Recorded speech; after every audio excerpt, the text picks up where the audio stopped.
In this video, I want to show you how to customize your Logitech M510. You'll be able to customize, as you see, all the different buttons so the mouse can become really practical. Let me show you how it's done on a Mac, but it's the same exact process if you have a Windows computer. It's not different. Go on Google and type Logi Option Plus. This is the software that you need to download. One of the first options should be from the official Logitech website. Download for Mac OS, or if you are on a Windows computer, you're going to see download for Windows. Simply click over here, open the file you just downloaded and install that software.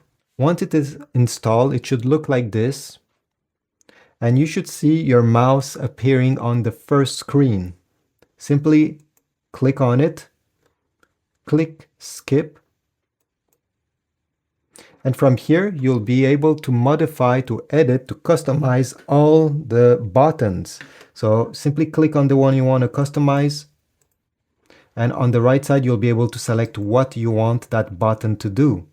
What's really cool about this is that you can customize specific buttons for specific apps only. So if you click on Add Application, I can say, for example, I don't know, let me choose for Google Chrome. If I click Google Chrome over here, confirm, continue.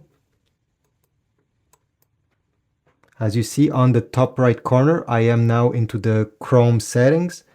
Let's say I want to customize this button and select something, for example, I don't know, open ChatGPT. Now, when I open Chrome, that button, okay, will open ChatGPT every time I press it, and only in Google Chrome.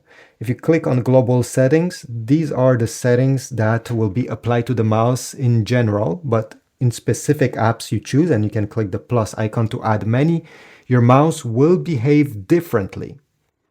If you tap over here on the arrow, you can also have more options to customize. And if you tap settings, you can also reset the mouse. Let's say you have customized it and you're not happy with the results. You want to start fresh, like a brand new mouse. Simply go over here and click reset to default settings, and the mouse will be resetted and you'll be able to start again. Thanks for watching. If you found this video helpful, please leave a like, subscribe, comment, and I will see you in the next video.